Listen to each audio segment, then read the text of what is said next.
Bonjour chers auditeurs de Nexus, nous voici en présence de Corinne Lallot pendant les 3e rencontres citoyennes internationales de Vierzon.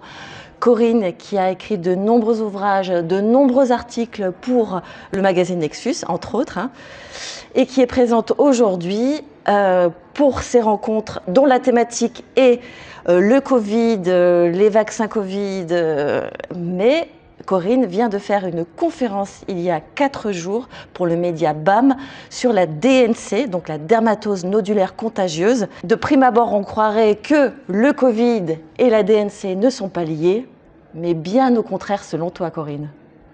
Oui, effectivement, parce que j'ai fait donc une conférence avec les paysans du Pays Basque, mais aussi il y avait des paysans qui venaient des Landes, du Gers, de Haute-Garonne. Et ils étaient ils avaient hâte qu'on leur parle un petit peu de ce qui se passait derrière cette histoire de dermatose nodulaire contagieuse qu'on appelle la DNC. Et donc ces paysans, en ce moment, ils sont complètement sous le choc parce que, en gros, on les met face à un chantage où tu vaccines tes vaches, ou on te tue ton troupeau. Donc qu'est-ce que vous choisissez? Eh bien, vous réclamez la vaccination. Mais en fait, il y a d'autres possibilités qui étaient ce qu'on utilisait bien avant. On utilisait avant comment on réglait ce problème de dermatose nodulaire, qui est une espèce de dermatose bovine. Ça fait juste des petits boutons, quoi.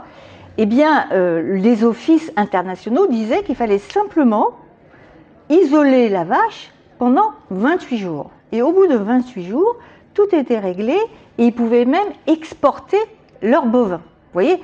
Donc, jusqu'à présent, c'est comme ça qu'on traitait la fameuse dermatose qui a débarqué en France, donc à l'été, en juillet, quand l'État a dit, ça y est, on a trouvé une dermatose, un cas de dermatose. Ils ont fait un test PCR et comme ils ont trouvé un test PCR positif, ils n'ont même pas toléré qu'on refasse un autre test pour vérifier si ce n'était pas un faux positif. Et ils ont commencé à dire, bon, il y a une vache qui est malade, non seulement on tue la vache, mais on tue tout le troupeau. Et c'est comme ça qu'en France, il y a eu plusieurs foyers et qu'on est actuellement à plus de 1000 bovins tués, euthanasiés.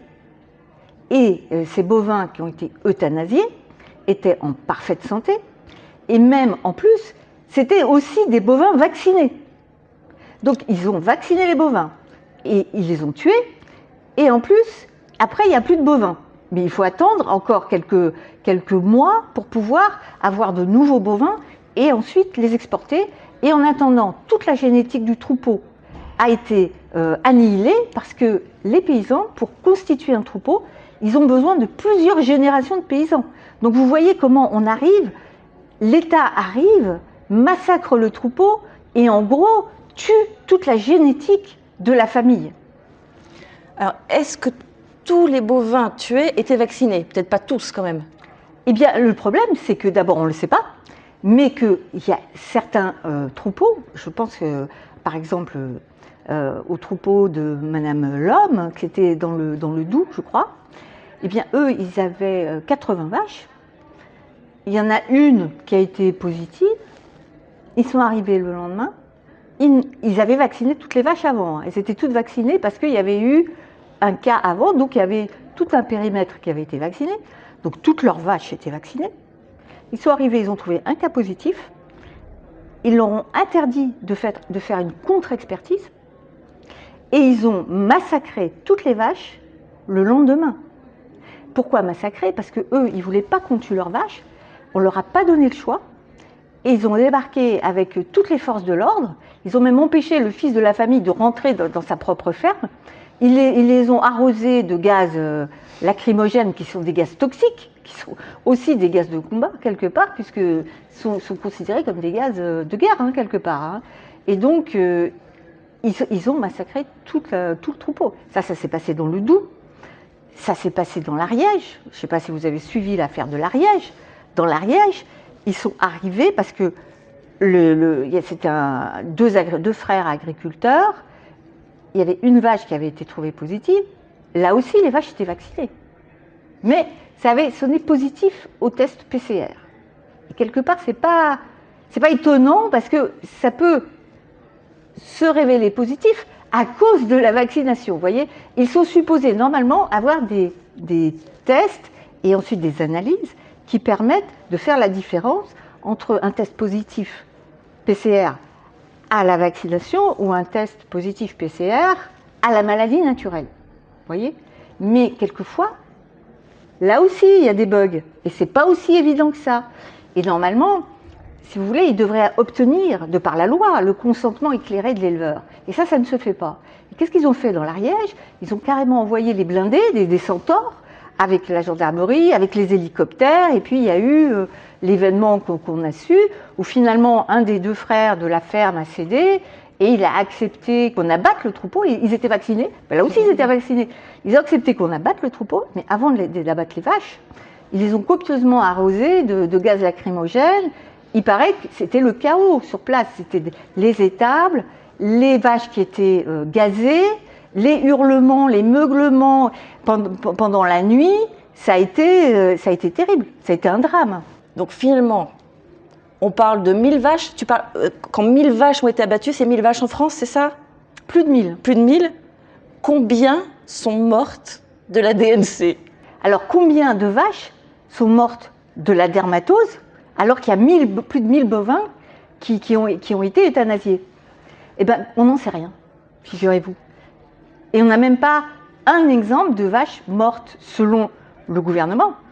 Mais ce qu'il y a de plus grave, c'est l'opacité et le manque de transparence du gouvernement. Vous allez sur le site du ministère de l'Agriculture, vous n'avez pas le nom du vaccin qui est inoculé de façon obligatoire sur un certain nombre de départements. Vous cherchez, vous ne le trouvez pas. Il a fallu que j'écrive un mail au ministère de l'Agriculture en leur demandant « Donnez-nous le nom de ce vaccin ». Alors ils ont fini par le donner, avec le lien vers l'ATU, c'est-à-dire l'autorisation temporaire d'utilisation, qui avait été donnée par l'ANSES, qui est l'agence de la sécurité de la nourriture en France, des aliments. Bon, ben, l'ANSES donne non pas une AMM, normalement c'est une AMM, autorisation de mise sur le marché. Il n'a même pas ça, le vaccin, il a juste une ATU, autorisation temporaire d'utilisation. Et que dit l'ANSES?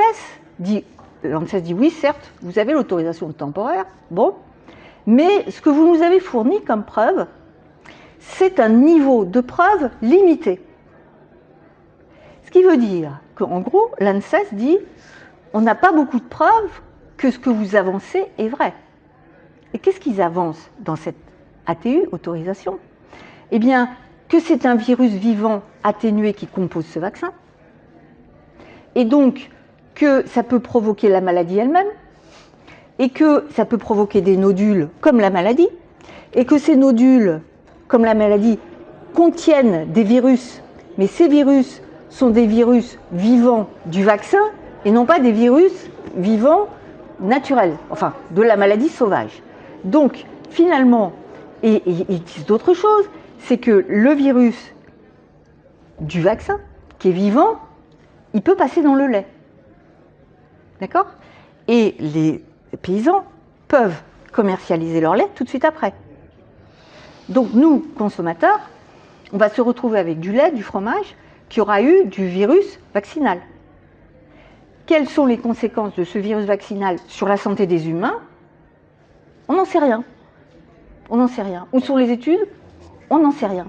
Alors non seulement il y a une opacité du gouvernement, mais il y a aussi une incroyable légèreté. Parce que ce que dit aussi cette autorisation, c'est qu'en fait, il faut recommencer presque tous les 8 mois à vacciner. Parce qu'au bout de 8 mois, le vaccin, il n'a plus d'effet. Bon, alors s'il n'a plus d'effet, ça veut dire qu'il faut recommencer tout le temps. Alors que si vous laissez la maladie suivre son cours, comme avant, c'est 28 jours de quarantaine et c'est fini. Alors, c'est une maladie qui est bénigne, c'est selon les sites officiels internationaux, entre 1 et 5% de mortalité. C'est-à-dire pas grand-chose. Évidemment, ce n'est pas génial, mais c'est un chiffre que les paysans peuvent gérer. D'ailleurs, ils gèrent tous les jours, disons, des décès. Bon. Eh bien, les paysans, en fait, c'est 1 à 5 officiellement, mais en France, c'était même pas 0,04. Hein. Donc, de toute façon, ça tenait pas la route, comme comme alerte. Et donc, qu'est-ce qui se passe? Le gouvernement, par la voix de la ministre de l'Agriculture, au lieu de dire la vérité, qui est qu'en France, c'est à peu près 0,4 de mortalité, et au niveau mondial, de 1 à 5%, elle nous affirme que c'est une mortalité de 10 à 15%. Ben voyons. Ben voyons. Pourquoi pas 80% tant qu'on y est? Alors si on devait conclure en faisant le parallèle, vraiment, tu avais déjà commencé à le faire, mais le parallèle entre ce qui s'est passé pendant le Covid sur les êtres humains et les animaux, comment tu résumerais ça? Vraiment les points communs majeurs?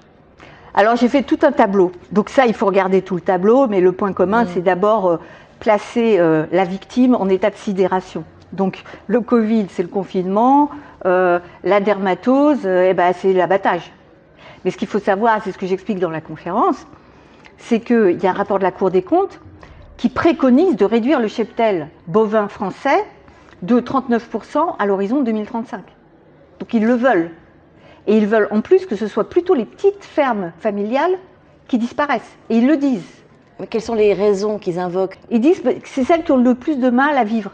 Comme c'est les moins bien payés sur leur ferme, comme ils ne dégagent pas assez de rendement et qu'ils sont trop petits, il faut qu'ils disparaissent et qu'ils soient reconvertis en autre chose. C'est ça leur explication. Et donc, si vous voulez, quand vous avez un rapport de la Cour des comptes qui dit on veut réduire le cheptel, quand vous avez une maladie qui arrive de nulle part et qui est fortement exagérée, on fait un lien. Et en plus, les cas choisis par le gouvernement se trouvent justement dans les départements où il y a des petites entreprises familiales. Donc c'est l'exploitation familiale qui est visée, en tout cas qui est de fait la plus atteinte. Je ne dis pas qu'ils ont fait exprès, mais ça fait une petite coïncidence.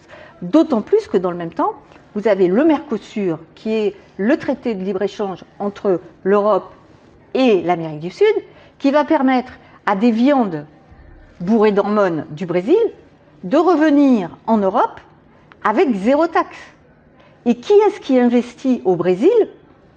Des pontes français, dont le groupe Avril, qui a à sa tête un monsieur qui s'appelle Rousseau, qui est également à la tête de la FNSEA, et le groupe Avril investit dans des succursales au Brésil pour nourrir les bovins au Brésil qui vont revenir en France pleins d'hormones, concurrencer les petits agriculteurs qu'on aura fait disparaître et desquels on aura récupéré le patrimoine familial. Vous voyez la situation où on en est. Donc ça c'était le premier point commun qu'on a développé. Et allez, un autre, même si on va essayer de le mettre sur ton tableau dont tu parles, oui, il y a le tableau. Vers le lien, mais il y a un deuxième point identique entre Covid et DNC qui te frappe. Eh bien, c'est de faire passer un test PCR positif, qui n'est qu'un test, pour une maladie. Donc, même si vous avez un troupeau en parfaite santé, que vous faites un test, qu'il est positif, même si tout le monde est en bonne santé, on vous dit oui, mais il est positif, donc on va abattre tout le troupeau. Mais ça veut dire quoi qu'il est positif? Ok, ça veut dire que la vache a le virus dans son corps. Et alors, si son système immunitaire et son immunité naturelle combattent ce virus et qu'au bout de quelques jours, elle a réussi à le combattre. Donc elle a en plus une immunité qui va être durable. Alors que l'immunité du vaccin n'est pas durable, il va falloir le refaire et c'est le contribuable qui paye. Donc ça, c'est un autre point commun, c'est qu'on a nié et on continue de nier l'immunité naturelle. Et quand on teste une vache, est-ce qu'on la teste parce qu'elle a des symptômes ou est-ce qu'on peut tester une vache même hors symptômes? Parce que ça me rappelle une époque. Et oui, justement, ils vont tester une vache. Admettons qu'elle ait une fièvre. Il faut qu'elle ait quand même un symptôme. Même pas automatiquement, mais bon, admettons, ça arrive tous les jours que les agriculteurs, ils aient un animal qui soit malade. À ce moment-là, ils demandent à leur vétérinaire de venir. Et que va faire le vétérinaire? Elle va dire, ah bah tiens, je vais tester la dermatose. Puisque maintenant, c'est leur dada. Bon, ils testent la dermatose. Ensuite, il va y avoir un test. Et ce test, il n'y a que le gouvernement qui a le monopole de la lecture et du test. Donc ils choisissent ce qu'ils veulent. Et selon le mode de lecture qu'ils vont mettre sur le test, ils pourront le pousser à fond et trouver systématiquement de la dermatose, ou le mettre un peu plus bas, et là, ils en trouveront s'il y en a ou s'il n'y en a pas. Mais ce sera plus exact. Et selon qu'ils ont envie que ce soit positif ou négatif, ils vont régler le bouton au curseur qu'ils voudront. Alors vous me direz, ah oui, mais là, ça fait complotiste. Mais est-ce qu'on n'a pas déjà pris le gouvernement en flagrant délit de mensonge? C'est jamais arrivé. Le nuage de Tchernobyl qui s'arrêtait à la frontière, c'est jamais arrivé. Le sang contaminé, c'est jamais arrivé. Il y a beaucoup de cas comme ça, n'est-ce pas? Hein? Je pense aussi au Mediator. Le gouvernement avait été condamné en justice pour le Mediator. Vous voyez, donc on sait que le gouvernement peut mentir, donc on ne va pas automatiquement dire « Ah ben non, ils ne peuvent pas mentir ». Moi j'en sais quelque chose. En 86, j'étais à la frontière allemande pour dénoncer la propagande du gouvernement à l'époque qui disait que le nuage n'avait pas traversé la frontière. Alors je dis ça, je vous dis autre chose. C'est que si vous regardez les départements qui ont été déclarés là en zone vaccinale dans le sud-ouest, ils ont presque tous une frontière avec l'Espagne. Alors que se passe-t-il du côté espagnol? S'il n'y a pas la même chose du côté espagnol, à quoi sert leur politique de vacciner tout le monde? S'ils ne font pas ça de votre côté, ça veut dire que le virus il s'arrête à la frontière. Eh bien, vérifions. Eh bien, on va vérifier, Corinne. Hein, tu vas nous aider, d'ailleurs. Avec plaisir. Alors, nous renvoyons vers la conférence que tu as faite et qui est disponible sur la chaîne BAM, une conférence de 30 minutes. Merci à vous. Et n'oubliez pas que le magazine Nexus est un magazine papier, indépendant et sans pub. Merci beaucoup, Corinne. Merci à vous.